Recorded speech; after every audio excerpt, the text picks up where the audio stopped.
Let's start off with the principles of faith. And I want to start off with what happened in Galatians, because it starts forming the whole principle that Paul was about. In Galatians 1, verse 6 to 9, the things happened that led up to the Acts 15 meeting. I am astounded that you are so quick to remove yourselves from me, the one who called you by the Messiah's grace, and turn to some other supposedly good news, which is not good news at all. What is really happening is that certain people are pestering you and trying to pervert the genuine good news of the Messiah. But even if we, for that matter, an angel from heaven were to announce to you some so-called good news, contrary to the good news we did announce to you, let him be under a curse forever. We said it before, and I say it again. If anyone announces good news contrary to what you received, let him be under a curse forever. There is something that Paul is saying here that needs a little bit of clarification.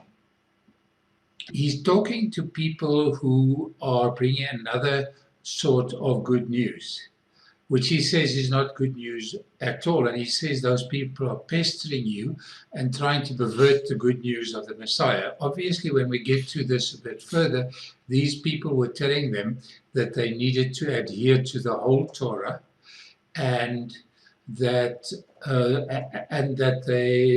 they should be circumcised. But obviously, this is what is objecting to. Even if we, or for that matter, an angel from heaven, were to announce to you some so-called good news, an angel from heaven, one needs to understand that he is actually speaking into the synagogue situation here. Because in the synagogue, there is a person by the name of the Chazan. And the role of the Chazan is he is the chairman of the synagogue. And the Chazan of the synagogue is also known as the angel of the synagogue. So in a specific way, he's actually saying that the synagogue is coming to you and trying to give you another good news, which is different from the good news that I gave you. And he's therefore speaking about the good news that is so-called from the synagogue. This contrary good news, he actually considers to be a total curse. And he, in his way of speaking, is actually saying that it is a total curse and that one needs to stay away from it completely. In Galatians 2, verses 1 to 5, he says, "Then after 14 years, I again went up to Jerusalem, to the city of the inheritance of perfection, because the word shalom, from which the shalom is derived, actually means perfection in every area of your life. May you be complete in everything in your life." So this is perfect prosperity, perfect health, perfect peace, perfect anything that you can think is included in the word shalom. And this time with Barabbas, and I took with me Titus. Now this name Barnabas is an interesting name because this is the Hebrew name Barabbas for Barabbas. And Bar means son and Abba means father. So he took with him the son of the father.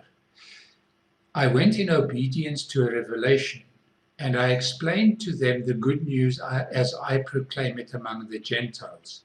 But privately, to the acknowledged leaders, I did this out of concern that my current or previous work might not have been in vain. Paul is actually talking to the situation that he explains elsewhere, that the gospel was preached to him by Yeshua HaMashiach himself, and that he had learnt it from him, and that what he had learnt from Yeshua, he was preaching to the Gentiles. So 14 years later, and obviously this is immediately after this conflict where people said that this is an incorrect gospel, he went to these leaders privately, and he did this out of concern that he might have been spreading a false gospel. So you see that Paul, as a Pharisee, was very concerned that what he was teaching had to be absolutely correct. And therefore he went to Jerusalem, and he makes the point of saying that he took with him Titus. And then he says, but they didn't force my Gentile companion Titus to undergo Brit Milah. Brit Milah is circumcision. So he's saying, I went there, and they didn't say that circumcision was necessary because they left Titus alone. And this implies that they knew that Titus had not been circumcised. So he's starting to build up a case for the Galatians to understand that even if the synagogue tells you another story, this is not the truth.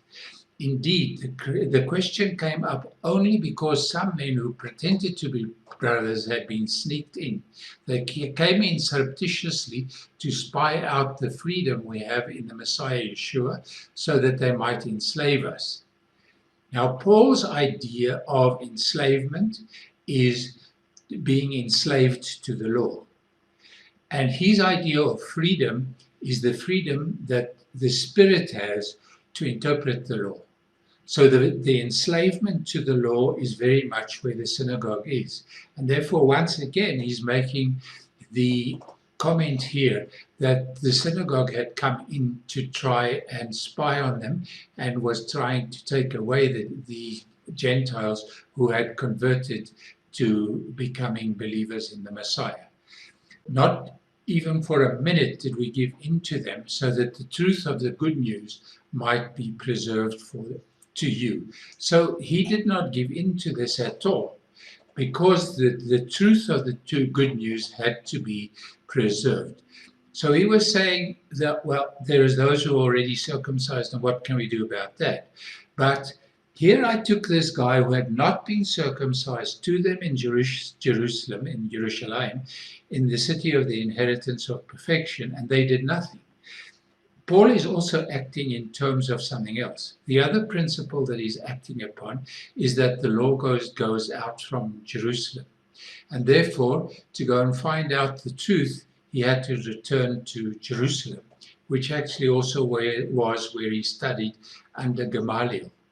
An interesting thing about Gamaliel got up in the Sanhedrin, and he said when Peter and John were being judged there, he said that they should not do anything about Peter and John, but should leave them go. Because if what they were preaching was from God, they would not be able to suppress it at all. But if it was not from God, they would be able to suppress it. Just to remind you that Paul came from very solid teaching stock. And the solid teaching stock that he came from said that one should continuously give attention to the truth. What the Messiah has freed us for is freedom. Therefore stand firm and don't let yourselves be tied up again to a yoke of slavery, a slavery to the Torah. Mark my words, I will tell you that if you undergo Brit Milah, circumcision, the Messiah will be of no advantage to you at all. Again, I warn you, any man who undergoes Brit Milah is obligated to observe the entire Torah, because you actually become a Jew through that circumcision.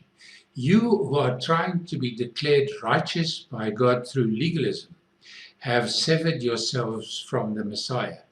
You have fallen away from God's grace.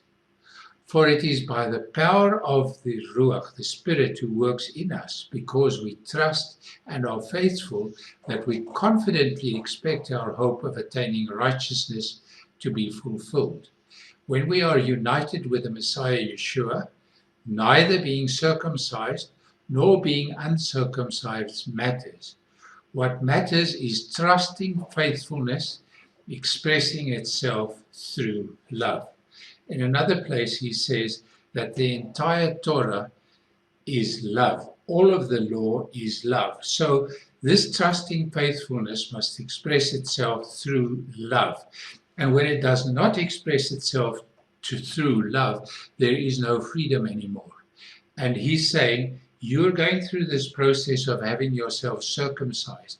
That obligates you to observe the entire Torah. Because this observation of the Torah that you're adhering to is actually returning to legalism, which by manner of speaking is returning you to the tree of the knowledge of good and evil. So he's freed us for freedom, and we need to stand firm, not to be tied up again. So this freedom that we have is the freedom that comes through the Spirit, because the Spirit teaches us to live in love, in loving kindness and in compassion, and not to be tied up again in a yoke of slavery. Mark my words that Messiah will be of no use to you whatsoever if you have yourselves circumcised again. And you will have severed yourselves from the Messiah through legalism. And legalism is the way by which the synagogue approaches the scriptures. And unfortunately, it is a big problem to this day. For it is by the power of the Ruach who works in us, because we trust and are faithful, that we confidently expect our hope of attaining righteousness to be fulfilled.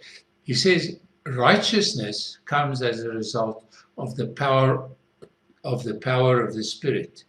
And it comes because we trust that the voice that we hear is that of the Spirit. And when we are faithful to that, he actually leads us away from sin and leads us into righteousness. So these are the things by which he moves us away. For it is by the power of the Spirit who works in us that we trust and are faithful. And this actually talks into the whole issue of what was Abram's faith.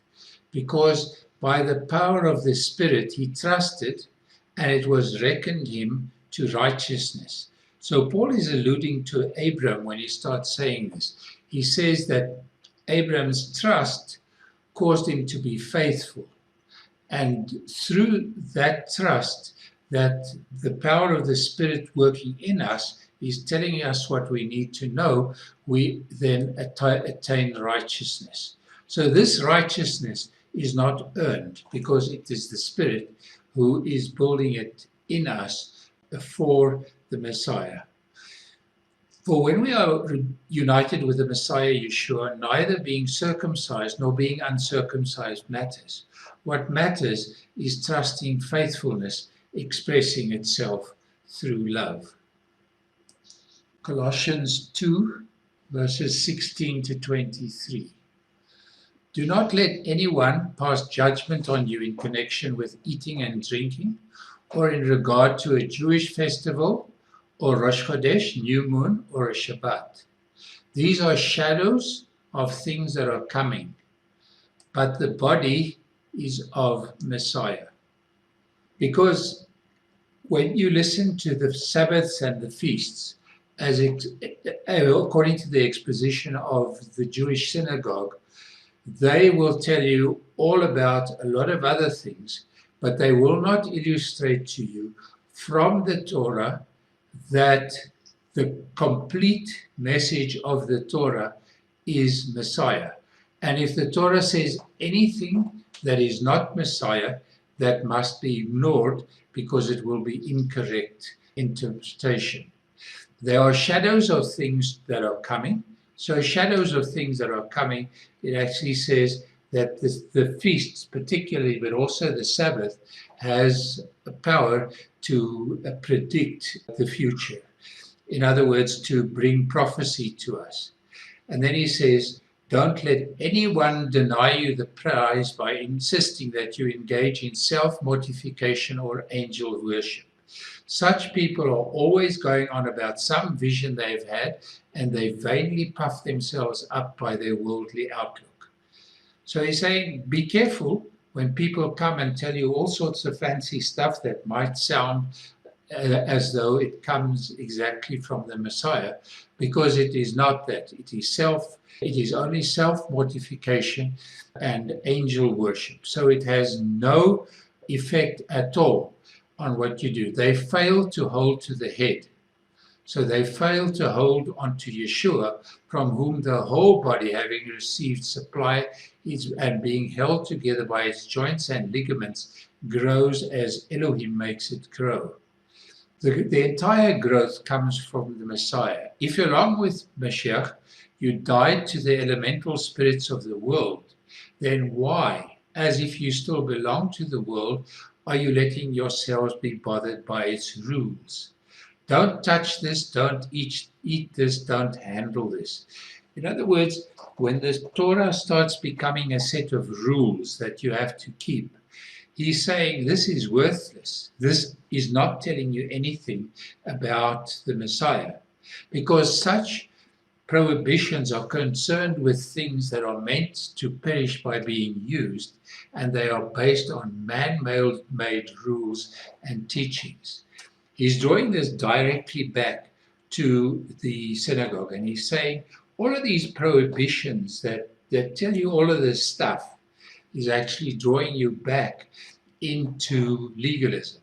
And they indeed do have the outward appearance of wisdom with their self-imposed religious observances, false humility and asceticism, but they have no value at all in restraining people from indulging their old nature.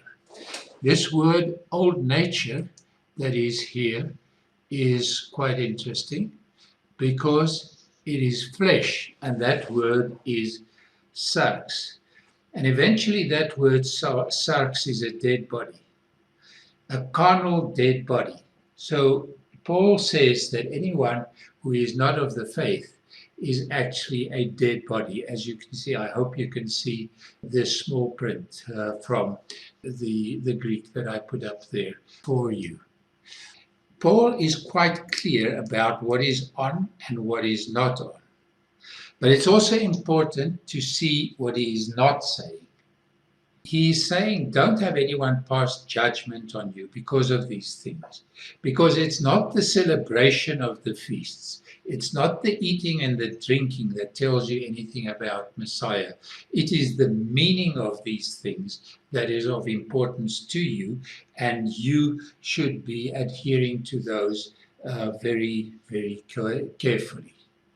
In the process, he's saying that Messiah takes his entire body and he matures it. He matures it in righteousness and in growth away from sin, so that there will be no indulging of the old nature, but that where we will be going is that we will be moving in the direction of a true righteousness.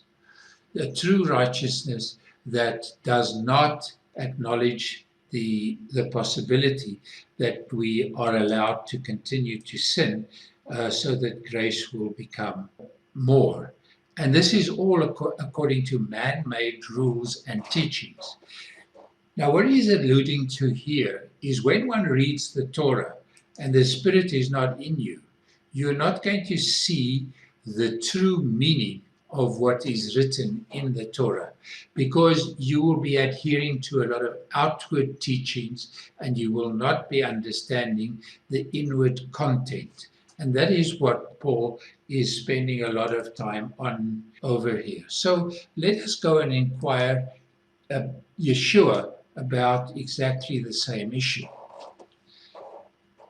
When some Krushim and Torah teachers from Jerusalem came to Yeshua and asked him, why is it that your Talmudim break the tradition of the elders?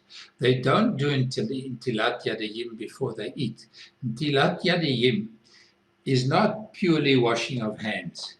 And it is written because it is meant to make you understand, why do you not do a ceremonial washing of the hands before you eat?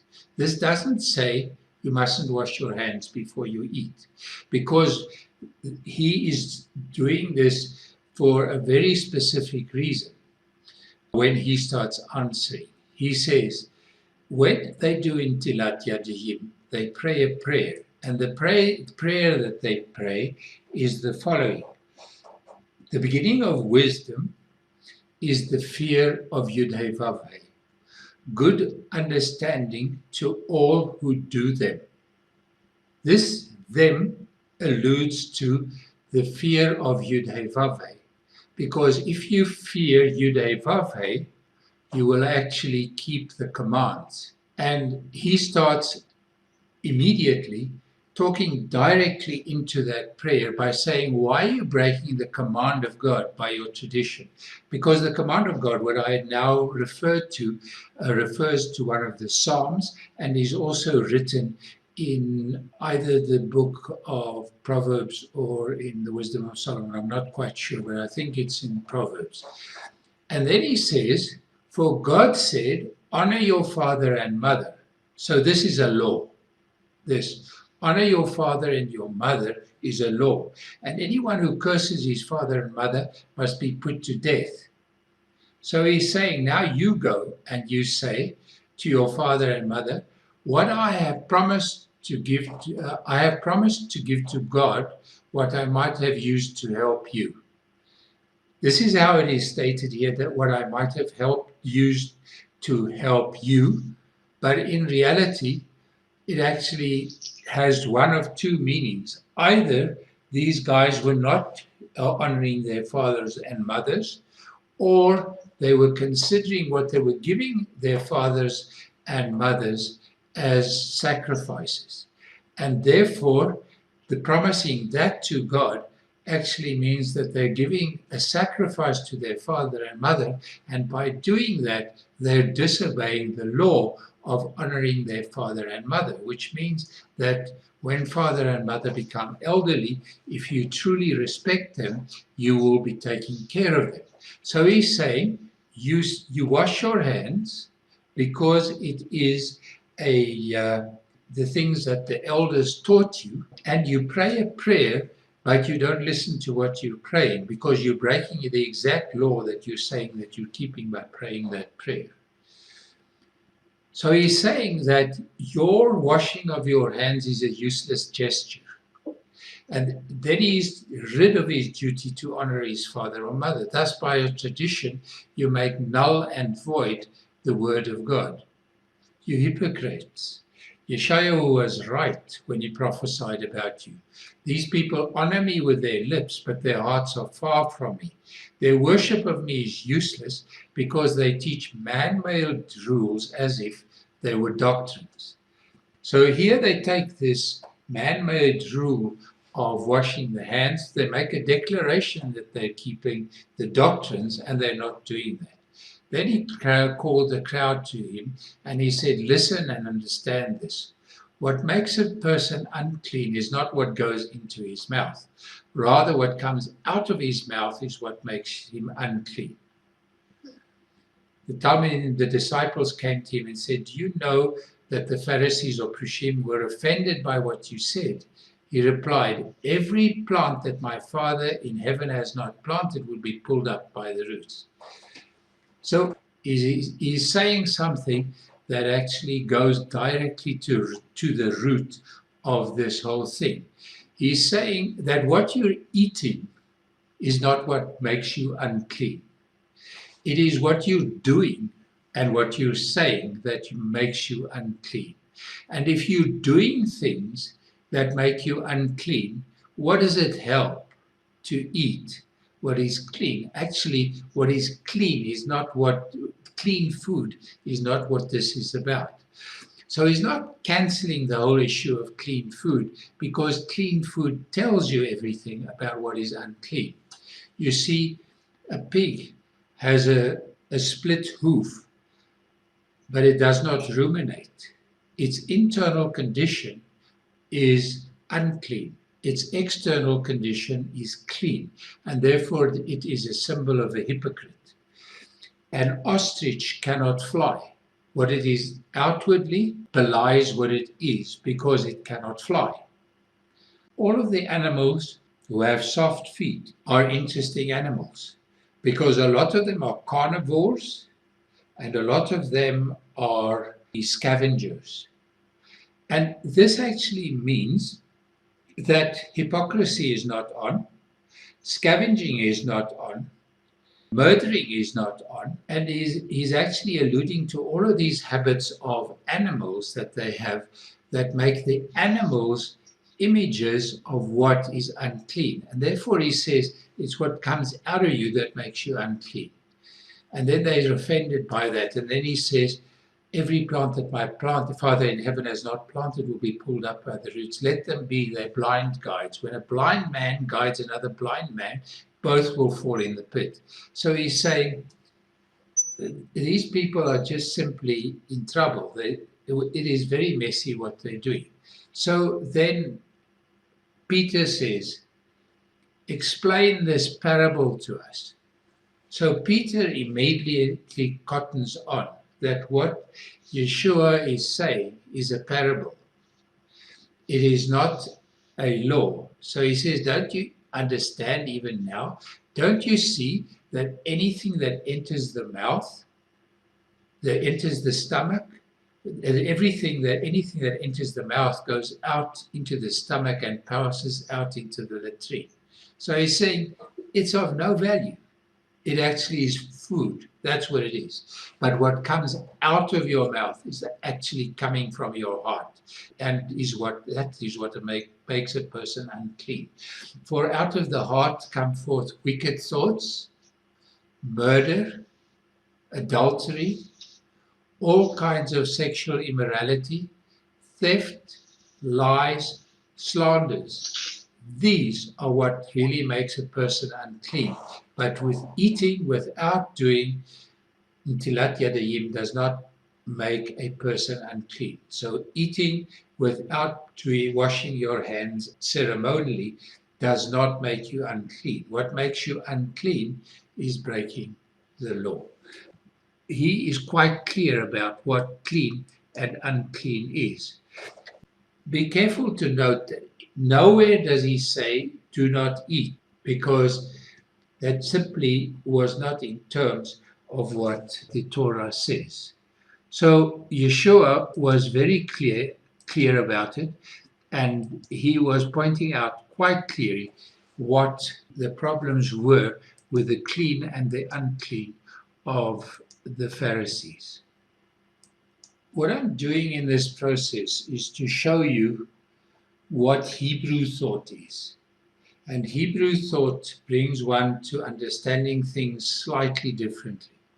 Obviously, there is much, much, much more depth in all of these words than this. So, Acts 15 comes about, and Paul goes to Jerusalem along with Barabbas, and they go to discuss with the people what this whole problem of the circumcision. So some of those who had come to trust were from the party of the Prussian, of the Pharisees, and they stood up and said, it is necessary to circumcise them and direct them to observe the Torah of Moshe. The emissaries and the elders met to look into this matter. One thing that is not quite that clear is that in an open meeting, this whole thing came to the fore, and then the emissaries, the sent ones, the apostles, and the elders withdrew to look into it. And after lengthy debate, Kepha or Peter, Kepha is Hebrew for pebble, and Peter is the equivalent in Greek. Brothers, you yourselves know that a good while back Elohim chose me from among you to be the one by whose mouth the Goyim, the nation, should hear the message of the good news and come to trust. He's now referring to Cornelius. So in the process of this referral to Cornelius, he's actually saying that what he also says when he goes to Cornelius, there was a man in Caesarea named Cornelius, a Roman army officer and the Italian regiment. He was a God-fearer. And then Peter had his vision, and I'm not going to go into all of this completely. But then came all of these four-footed animals, crawling creatures and wild birds. Then a voice came to him saying, "Get up, Peter, slaughter and eat." But Peter said, "No, sir, absolutely not. I have never eaten food that was unclean or treif." Treif is unclean. The voice spoke to him a second time. "Stop treating as unclean what God has made clean." This happened 3 times, and then the sheet was immediately taken back into heaven. Peter was still puzzling over the meaning of the vision he had seen, so it didn't make any sense to him at all. When the men Cornelius had sent, having inquired for Simon's house, stood at the gate, and called out to ask if Shimon, known as Kepha, was staying there. So they came to Peter's house, Shimon, Kepha. And Shimon is an interesting name because the name means hearer. So he is the hearer, the pebble. While Kepha's mind was still on the vision, the Spirit, the Ruach, said, 3 men are looking for you. Get up, go downstairs, and have no misgivings about going with them, because I myself have sent them.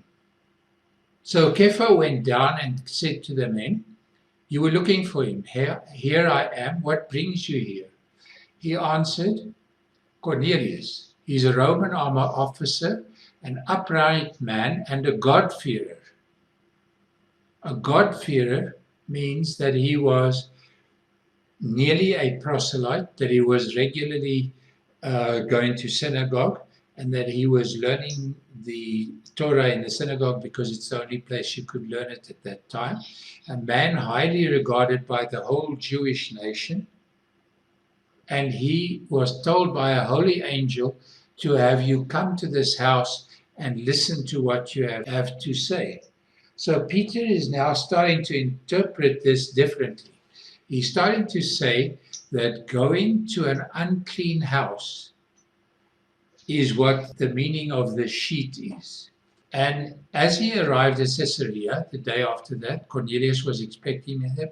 He had already called together his relatives and close friends, and Peter entered the house. Cornelius met him and fell prostrate at his feet. And then in Acts 10:28, he says to them, "You are well aware that for a man who is a Jew to have close association with someone who belongs to another people, or to come and visit him, is something that just isn't done. But Elohim has called me not to call any person common or unclean. So when I was summoned, I came without raising any questions. Tell me, why did you send for me?" And as you all know, the Spirit then fell on them. So this is what Peter is alluding to, or Kepha is alluding to, when he says, "By my mouth the Goyim should hear the message." Because he went to Peter's house, and then he says, "And Elohim, who knows the heart, bore them witness by giving Ruach HaKodesh, the Holy Spirit, to them, just as he did to us. That is, he made no distinction between us and them, but cleansed their heart by trust." So why are you putting God to the test now by placing a yoke on the neck of the disciples of the Talmudim, which neither our fathers nor we have had the strength to bear? He's now starting to refer to the loads that the rabbinic teachings load onto the Talmudim, because in Judaism they're considered to be the equal of the Torah, particularly when those interpretations come from the sages. He's starting to say what we have been taught to keep, which is too difficult for us. We must not place that yoke on their neck, but we need to put another yoke on their neck, which will help them so that they can do what they need to do. So immediately he's starting to say that there is a differentiation between believers from the nations and believers from Israel.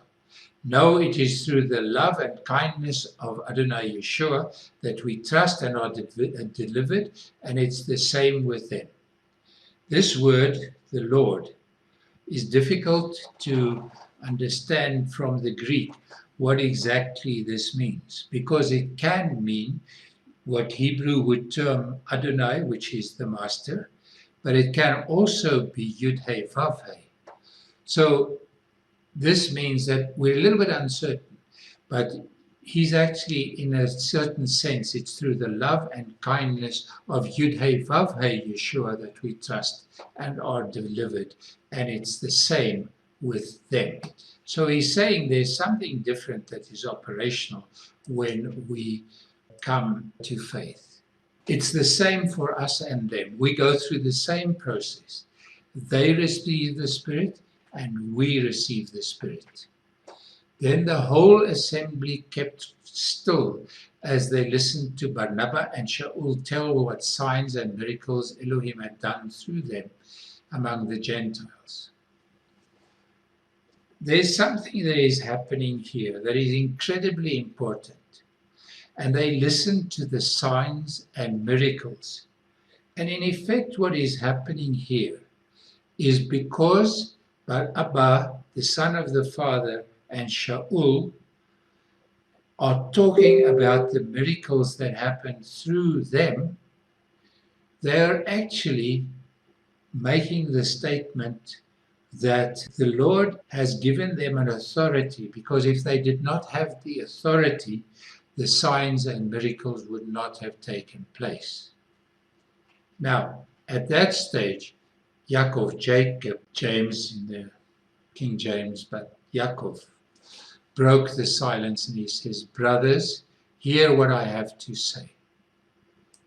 Shimon has told in detail what Elohim first did when he began to show his concern for taking from among the Goyim a people to bear his name.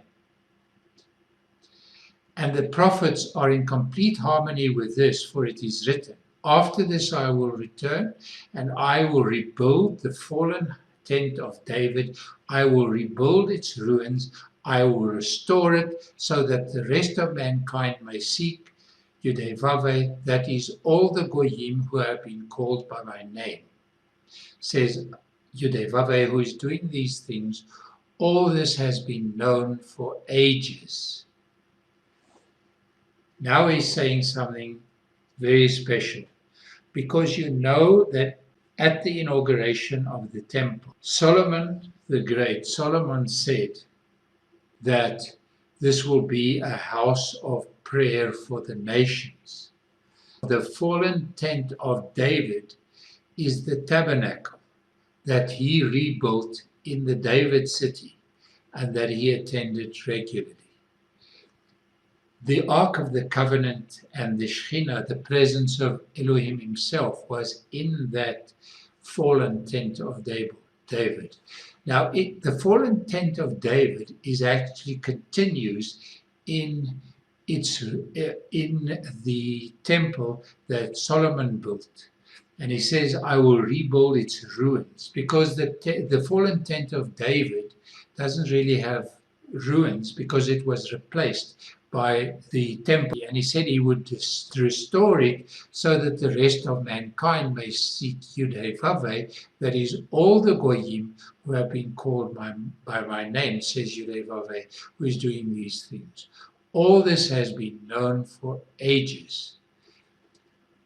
So he's saying the Lord himself is restoring this temple. And by saying that, he's saying that the restoration of this temple is his restoring the temple of which both David and also Solomon spoke, of which they said that can God be housed in a building? Because the true place to house God is inside people. So why did this house of David, why did this fall? And if we then interrogate the fall of the first temple, and we ask of the sages, why did the first temple fall? They say it fell because of idolatry. And idolatry is defined in the book of Deuteronomy as serving the Lord your God with ways by which the nations serve their gods. And the second is because of sexual immorality. Sexual immorality is the immorality of Ohola and Oholiba. It is the immorality, we will deal with this in a little bit. And then because of blood, and it's because Jew killed Jew and Jew hated Jew. Because Jew is supposed to love Jew and not hate Jew. So you will see why this is important in what he then says. Therefore, because of the fallen tent of David, which is being restored now, my opinion is that we should not put obstacles in the way of the Goyim who are turning to Elohim. Instead, we should write them a letter telling them to abstain from things polluted by idols, from fornication, from what is strangled, and from blood.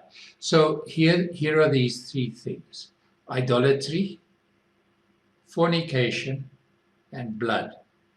And there's a fourth thing here, that is what is strangled. And then they say, in the same breath, he says, these are the things they have to do. For from the earliest times, Moses has had in every city those who proclaim him, with his words being read in the synagogue every Shabbat. Because the average Jew has never been in possession of a Torah until the more modern times, because they all had to go to the synagogue to hear the Torah read from the scrolls. And this reading from the scrolls would only truly be known to those who attend the synagogue. So he's actually saying that to learn what idolatry is, what fornication is, what things strangled are, and what blood is, you will need to go to the synagogue. And then they write this letter to the nations, and this then becomes their writings to the nations to tell them what they should be doing. Just a thought, which maybe you want to comment on. The way that the Jewish children were brought up was that from the moment you had your understanding, your intellect, you were taught the Torah, and everything was based on that. Yes.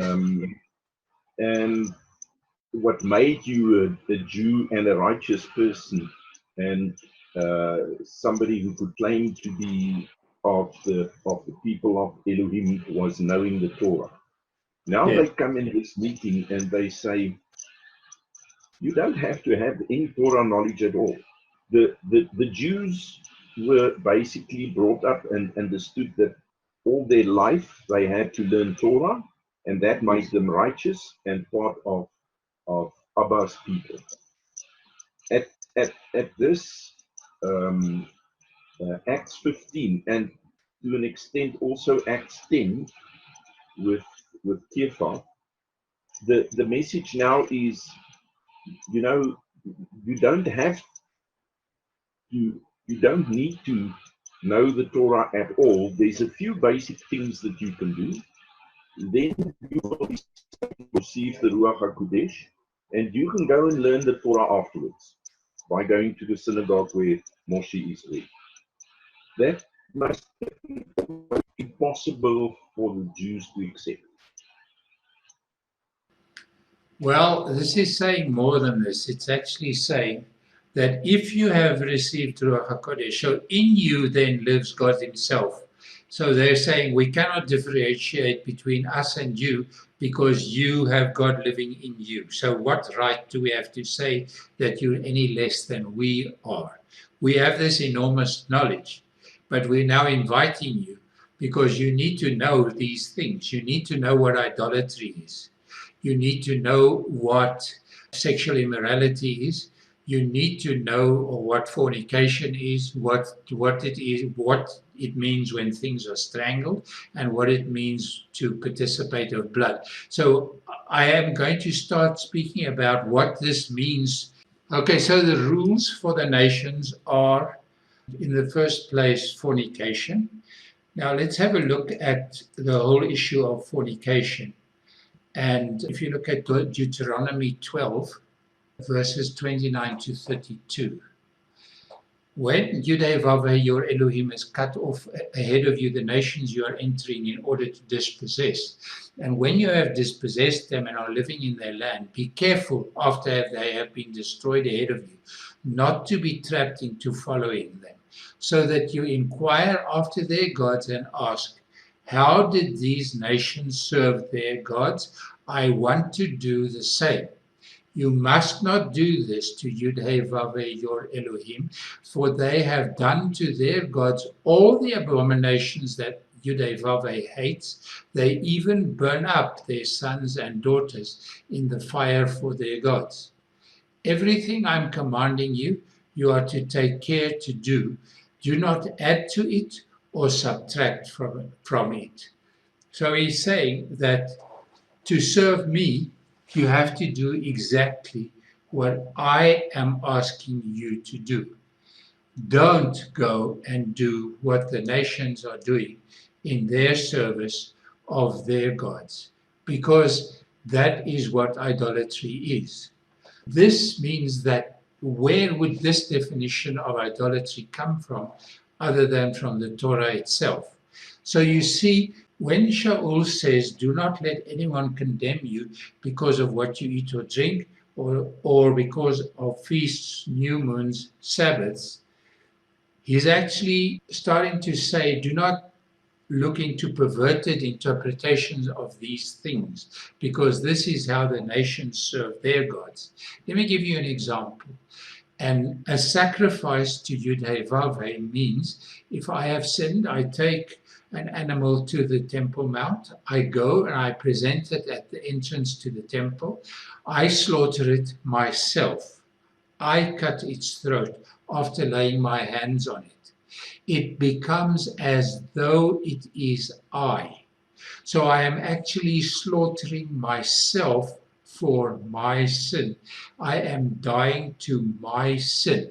And then the flesh is handled in four ways. The one is either in a feast with other people, so it is ingested and it is then consumed, or it is consumed by fire on the altar, or it is consumed by fire outside the camp.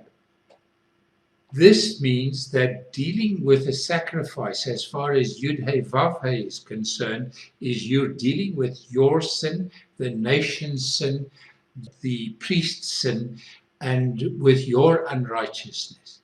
And then he burns that away, and he burns it away with fire, and the fire that enters you, which is the Spirit, is meant to bring you to new life. Whilst sacrifices to the gods of the nations actually is meant to appease them. If you bring a sacrifice to God to appease him, he hates that. He wants you to return to the condition of Adam and Eve in paradise. And that is why the sacrifices are there. And then you need to understand this, that above and beyond the fact that you are dying to your own sin, that can only happen because there is someone who is dying. The true death that is taking place is the death of the animal. And that death of that animal is actually Yeshua, who is dying for your sin and for your unrighteousness. So there's this thing that then differentiates the nations from the nation of Yud-Heh-Vav-Heh. There's much to be said about this, but let us continue and go and have a look at Ezekiel. Ezekiel 23, verse 2 to 6. human being. There were two women, daughters of the same mother, who were whores in Egypt. Even as young girls, they were whores. There they let their breasts be caressed, and there their virgin nipples were fondled. Their names were Ahola, the older one, and Oholiba, her sister. They belonged to me, and they gave birth to sons and daughters. As for their names, Shomron is Ahola, Samaria. Jerusalem is Oholiba, Jerusalem. Even when she belonged to me, Oholah prostituted herself.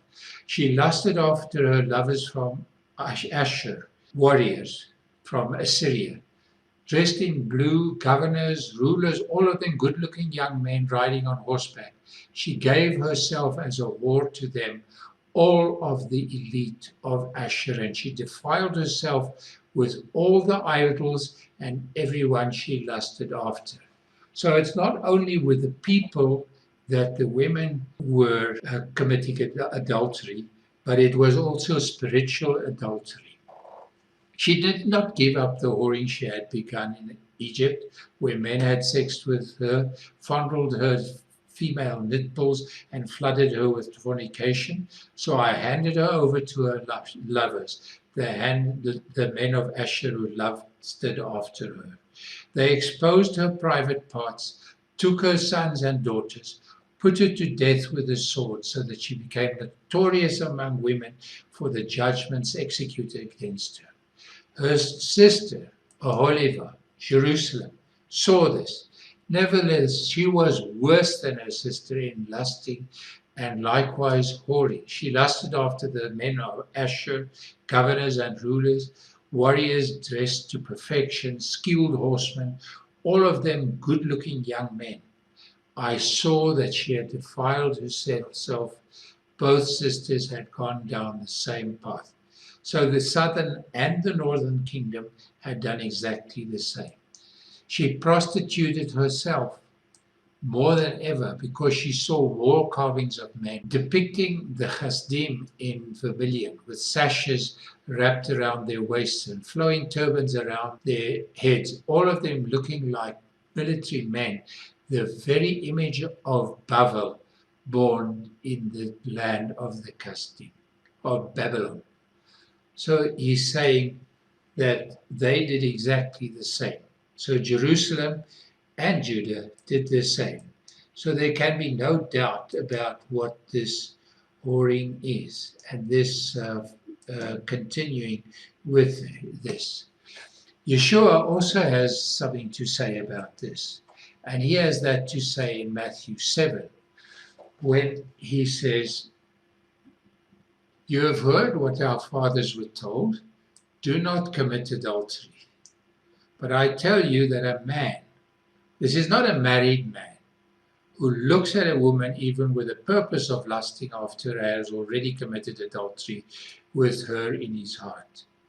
If he looks at a woman, and looking at a woman would be easier when she's beautiful, when beauty or lust are the reasons why you go after a woman, you have already committed adultery with her in your heart.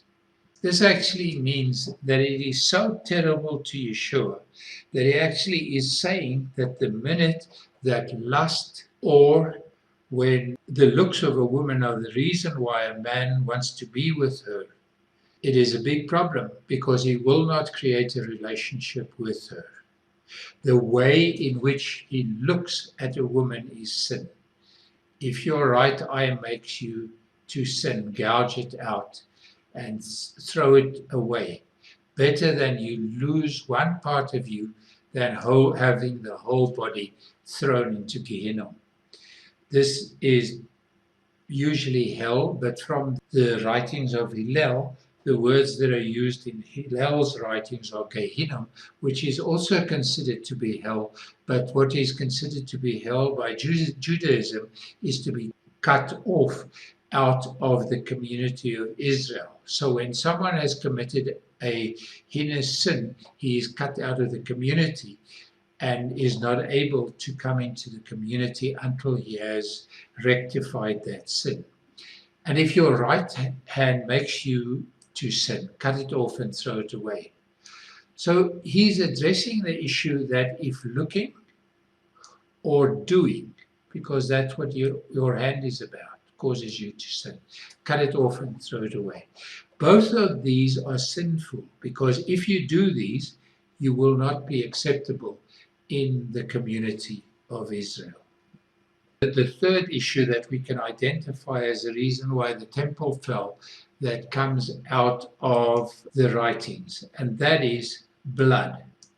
Now, when we start addressing blood, there are very obvious things that are involved in this.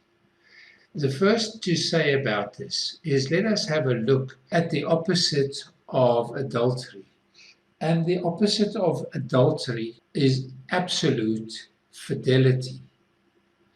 And absolute fidelity, Yeshua speaks into this as well.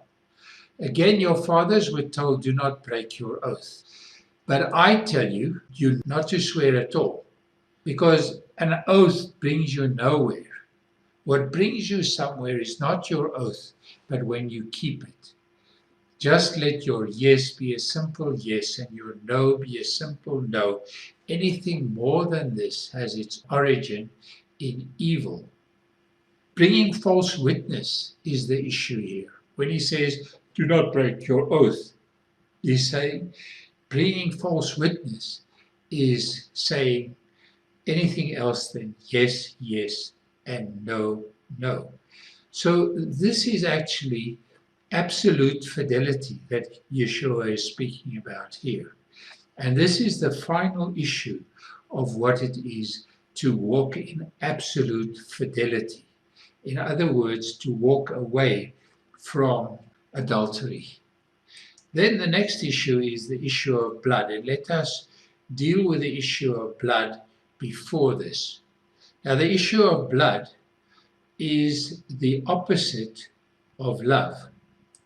And this is obvious from when Yeshua says that all of the blood will be wreaked. From the blood of Abel to the blood of Zechariah, the son of Berechiah, who was killed between the porch and the altar. Between the porch and the altar is the place where sacrifices should be presented to Yud-Heh-Vav-Heh, and is the place where a sacrifice should be slaughtered. So he's saying that all of the prophets were brought there and were sacrificed to Yud-Heh-Vav-Heh, and therefore that is the most terrible thing that could ever have happened. He's saying that everyone who is sacrificed in the name of their faith, but who are true to me, those who were sacrificed incorrectly. Now, if we look at what is strangled, it is quite obvious from the Torah that anything that is strangled is not clean, and anyone who eats anything that is strangled is unclean until the evening. This brings it directly into the context of it being unclean. But also, just listen to it, a person who eats what is unclean until the evening. And when the sun sets, that comes to an end. So that is what I have to say about this whole issue of the principles of faith, because that is what was brought to the fore in Acts 15.